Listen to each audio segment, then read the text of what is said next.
നിങ്ങൾ ഇത്ര ദിവസം സമരം ചെയ്ത് ഈ സമരം ഇന്നിപ്പോൾ വിദ്യാഭ്യാസ മന്ത്രി രാജിവെച്ചു, ധർമ്മേന്ദ്ര പ്രധാൻ രാജിവെച്ചു. നിങ്ങൾ സമരം വിജയിച്ചതായിട്ട് തോന്നുന്നുണ്ടോ? തീർച്ചയായിട്ടും നമ്മുടെ സമരം നമ്മൾ ആദ്യഘട്ടത്തിൽ മറ്റ് വിദ്യാർത്ഥി സംഘടനകൾ ഉൾപ്പെടെ ഈ സമരം ഏറ്റെടുക്കുന്നതിന് മുമ്പ് തന്നെ ഏറ്റവും ആദ്യം ഏറ്റെടുത്ത സംഘടന SFI തന്നെയാണ്. അതിനുശേഷവും CJP ഉൾപ്പെടെ വലിയ പ്രക്ഷോഭമായി മാറിയ ഘട്ടത്തിൽ ഉൾപ്പെടെ SFI ഈ സമരത്തിന്റെ ഏറ്റവും മുന്നിൽ തന്നെയുണ്ടായിരുന്നു. ആ സമരം വിജയിച്ചത് വളരെ രാജ്യത്തിലെ വിദ്യാർത്ഥി മുന്നേറ്റത്തിന്റെ തന്നെ ഭാഗമായിട്ട് എല്ലാ കാലഘട്ടത്തിലും ചരിത്രത്തിലും അടയാളപ്പെടുത്തുന്ന ഒരു കാര്യമാണ്. അതുപോലെ തന്നെ ഈ സമരത്തിൽ ഏർപ്പെട്ട വിദ്യാർത്ഥികളെ അറസ്റ്റ് ചെയ്യരുതെന്ന് അതായത് CJPയുടെയും അതുപോലെ തന്നെ SFIയുടെ ആളുകളൊക്കെ പറയുകയുണ്ട്. അപ്പോൾ അതിനെക്കുറിച്ച് എന്താണ് പറയുന്നത്? തീർച്ചയായിട്ടും ഇപ്പം നമ്മുടെ കണ്ണൂർ ഇപ്പോൾ കാണാൻ വേണ്ടി സാധിക്കുന്നത് നമ്മുടെ ഈ അവകാശ പത്രിക മാർച്ച് SFI ഈ വർഷം കണ്ണൂരിലെ ഹെഡ് പോസ്റ്റ് ഓഫീസിലേക്കാണ് നടത്തിയിരുന്നത്. അപ്പോൾ അതിൻ്റെ ഏറ്റവും പ്രധാനമായിട്ടുള്ള ആവശ്യം എന്ന് പറയുന്നത് കേന്ദ്ര വിദ്യാഭ്യാസ മന്ത്രി ധർമ്മേന്ദ്ര പ്രധാൻ രാജിവെക്കുക എന്ന ആവശ്യം ഉന്നയിച്ചുകൊണ്ടാണ് ആ മാർച്ച് കേന്ദ്ര സർക്കാർ ഓഫീസിലേക്ക് SFI ജില്ലാ കമ്മിറ്റിയുടെ നേതൃത്വം നടന്നത്. അപ്പോൾ അതിൽ ഏകദേശം 10,000-ഓളം വരുന്ന വിദ്യാർത്ഥികൾ ആ സമരത്തിന്റെ ഭാഗമായിട്ട് പങ്കെടുത്തതാണ്. അപ്പോൾ ആ പങ്കെടുക്കുന്ന ഘട്ടത്തിൽ ഉൾപ്പെടെ ആ സമരത്തിന്റെ ഭാഗമായി പങ്കെടുത്തതിന്റെ പേരിൽ SM കോളേജിലെ അവിടുത്തെ SFIയുടെ യൂണിറ്റ് സെക്രട്ടറിയും എടക്കാട് ഏരിയയിലെ ജോയിന്റ് സെക്രട്ടേറിയറ്റ് മെമ്പർ കൂടിയായിട്ടുള്ള കശ്യപ് എന്ന് പറയുന്ന വിദ്യാർത്ഥി, നമുക്കറിയാം കശ്യപ് കഴിഞ്ഞത് മുന്നത്തെ വർഷത്തെ കണ്ണൂർ സർവകലാശാലയിലെ നാടകത്തിലെ മികച്ച നടനായി ഉൾപ്പെടെ തെരഞ്ഞെടുക്കപ്പെട്ട ഒരു വിദ്യാർത്ഥിയാണ്. ആ വിദ്യാർത്ഥിയുടെ ബൂത്തിൽ കയറി ആ സമരത്തിൽ പങ്കെടുത്തതിന്റെ ഭാഗമായിട്ട് ആ സമരത്തിൽ അദ്ദേഹം ഭരണഘടനയുടെ ചിത്രം ഉയർത്തിപ്പിടിക്കുന്ന ഉൾപ്പെടെ സമൂഹ മാധ്യമങ്ങളിൽ വലിയ രീതിയിൽ എല്ലാവരും ശ്രദ്ധ പിടിച്ചു പറ്റിയൊരു ചിത്രമാണ്. അപ്പോൾ ആ സമരത്തിന്റെ ഭാഗമായി പങ്കെടുത്ത ഭരണഘടന ഉയർത്തി കാണിച്ച ആ കശ്യപ് എന്ന് പറയുന്ന വിദ്യാർത്ഥി സമരത്തിന്റെ ഭാഗമായിട്ട് പ്രവർത്തിച്ച ആ വിദ്യാർത്ഥിയുടെ വീട്ടിൽ കയറി അകാരണമായിട്ട് പോലീസ് അദ്ദേഹത്തെ ഓടിച്ചിട്ട് വീടിന്റെ ടെറസിലിട്ട് അറസ്റ്റ് ചെയ്യുന്ന സാഹചര്യമാണ് ഇന്നുണ്ടായിട്ടുള്ളത്. അപ്പം അതിനുശേഷം അദ്ദേഹത്തിന്റെ ഫോൺ ഉൾപ്പെടെ പോലീസ് സീസ് ചെയ്ത നിലയുണ്ട്. നമുക്കറിയാം ഒരാളുടെയും വ്യക്തിപരമായിട്ടുള്ള സ്വകാര്യതയിലേക്ക് കടന്നു ചെല്ലാൻ പോലീസിന് ഒരു അധികാരമില്ല. ആ ഘട്ടത്തിൽ ആ വിദ്യാർത്ഥിയുടെ ഫോൺ ഉൾപ്പെടെ പോലീസ് പിടിച്ചു വെക്കുന്ന നിലയാണ് ഉണ്ടായത്. അതിനുശേഷം SFI നമ്മൾ ഉൾപ്പെടെ വന്നതിന് ശേഷം കുറേ നേരം സംസാരിച്ചതിന് ശേഷമാണ് ഫോൺ ഉൾപ്പെടെ ആ വിദ്യാർത്ഥിക്ക് നൽകാൻ വേണ്ടിയിട്ട് തയ്യാറായിട്ടുള്ളത്.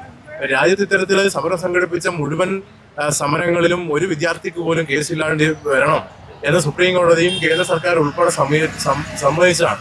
ഈ സമരത്തിന്റെ ആവശ്യങ്ങളിൽ ഏറ്റവും പ്രധാനപ്പെട്ട ഒന്ന് അതുതന്നെയായിരുന്നു. പക്ഷേ ഇവിടെ അതിന്റെ ഭാഗമായി സമരം ചെയ്ത ആളെ കേരളത്തിലെ പോലീസിനെ ഉപയോഗപ്പെടുത്തിക്കൊണ്ട് വേട്ടയാളെ നേരിടുന്നു. കാരണം ഒരു വിദ്യാർത്ഥി സമരമാണ്, വേറെ മറ്റ് കേസുകളൊന്നുമല്ല. ഈ സമരത്തിന്റെ ഭാഗമായി പങ്കെടുത്ത വിദ്യാർത്ഥിയെ, ഒരു കോളേജിൽ പഠിക്കുന്ന ഒരു വിദ്യാർത്ഥിയെ വീട്ടിൽ കയറിയിട്ട് അറസ്റ്റ് ചെയ്യേണ്ട നിലവിൽ ഒരു സാഹചര്യവും ഈ കണ്ണൂരിനകത്ത് ഇല്ലായിരുന്നു. ആ നിലയിലേക്കാണ് ഇവിടെ പോലീസ് മാറിയിട്ടുള്ളത് എന്ന് നമുക്ക് കാണാൻ വേണ്ടി സാധിക്കും. ഇപ്പോൾ കേരളത്തിനകത്ത് വേടൻ ഉൾപ്പെടെ കേന്ദ്രത്തിൽ സമരത്തിനൊപ്പമാണ് കോൺഗ്രസ് എന്ന് പറയും. കേരളത്തിൽ വേടനെതിരെ കേസെടുക്കുന്ന സാഹചര്യം കണ്ടു. അതുപോലെ തന്നെ ഒരു ഇരട്ടത്താപ്പ് കേരളത്തിൽ ഇപ്പോൾ ഈ സമരം ചെയ്ത കേന്ദ്ര സർക്കാരിനെതിരെ സമരം ചെയ്ത ഒരു വിദ്യാർത്ഥി ഇപ്രകാരം ചെയ്യുന്നത് ഒരു കാരണവശാലും അംഗീകരിക്കാൻ വേണ്ടി പറ്റുന്ന കാര്യമല്ല എന്ന് കൂടി സൂചിപ്പിക്കുകയാണ്. എനിക്ക് തോന്നുന്നു അടുത്തിടെയായിട്ട് ഏറ്റവും കൂടുതൽ വിദ്യാർത്ഥികൾ പങ്കെടുത്ത ഒരു സമരമായിരുന്നു കഴിഞ്ഞ ദിവസം ഹെഡ് പോസ്റ്റ് ഓഫീസിൽ കണ്ടത്. SFIയെ തളർത്തുന്നതോളം വളരുന്ന ഒരു സംഘടനയാണ് SFI. അപ്പോൾ അതിനെക്കുറിച്ച് എന്താണ് പറയുന്നത്? തീർച്ചയായിട്ടും കഴിഞ്ഞ ദിവസം നമുക്കറിയാം, അന്ന് KSUവിൻ്റെയും ASFിൻ്റെ ഉൾപ്പെടെ വിദ്യാഭ്യാസ ബന്ദ് നടക്കുന്ന ദിവസമാണ്. ജില്ലയിൽ അത്തരത്തിലൊരു ബന്ദ് നടക്കുന്ന ദിവസം ഉൾപ്പെടെ ഏകദേശം 10,000-അടുപ്പിച്ച് വിദ്യാർത്ഥികളെ പങ്കെടുപ്പിച്ചുകൊണ്ടാണ് ജില്ലയ്ക്കകത്ത് SFI മാർച്ച് നടത്തിയിട്ടുള്ളത്. അതിൽ ചെറിയ 2ാം ക്ലാസ് മുതലുള്ള വിദ്യാർത്ഥികൾ ഉൾപ്പെടെ ആ സമരത്തിന്റെ ഭാഗമായിട്ട് പങ്കെടുത്തതാണ്. ഇത്തരത്തിൽ വലിയ സമരങ്ങൾ രാജ്യത്തിനകത്തും കണ്ണൂരിനകത്തും SFI നടത്തുന്നതാണ്. അപ്പം അതിനകത്ത് നേരത്തെ പറഞ്ഞ പോലെ തന്നെ ഏറ്റവും പ്രധാനപ്പെട്ട അവകാശം നമ്മൾ ആവശ്യപ്പെട്ട ഒരു കാര്യം ഈ ധർമ്മേന്ദ്ര പ്രധാന്റെ വിഷയം തന്നെയാണ്. അതുപോലെ തന്നെ NDA നാഷണൽ ടെസ്റ്റിംഗ് ഏജൻസി പിരിച്ചുവിടുക എന്ന ആവശ്യമാണ്. രാജ്യത്തിലെ പ്രധാനപ്പെട്ട ആവശ്യങ്ങൾ ഉന്നയിച്ചുകൊണ്ടാണ് വലിയ ഒരു സമരം കണ്ണൂരിനകത്ത് SFI സംഘടിപ്പിച്ചിട്ടുള്ളത്. എനിക്ക് തോന്നുന്നു കണ്ണൂർ മറ്റൊരു വിദ്യാർത്ഥി സംഘടനയ്ക്ക് നടത്താൻ പറ്റാത്ത രീതിയിലേക്കുള്ള മാർച്ചാണ് SFI എല്ലാ വർഷവും പങ്കാളിത്തത്തെ കൊണ്ടും അതിന്റെ നടത്തിപ്പിനെ കൊണ്ടും ഇവിടെ ജില്ലയിൽ നമ്മൾ നടത്താറ്.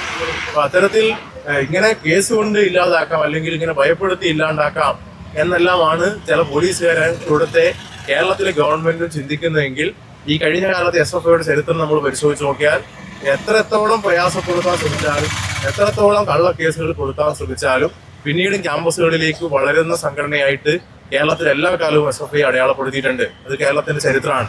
അത് ബന്ധപ്പെട്ട അധികാരികൾ ഓർത്താൽ നല്ലതായിരിക്കും എന്ന് കൂടി ഈ അവസരത്തിൽ സൂചിപ്പിക്കാൻ ആഗ്രഹിക്കുകയാണ്.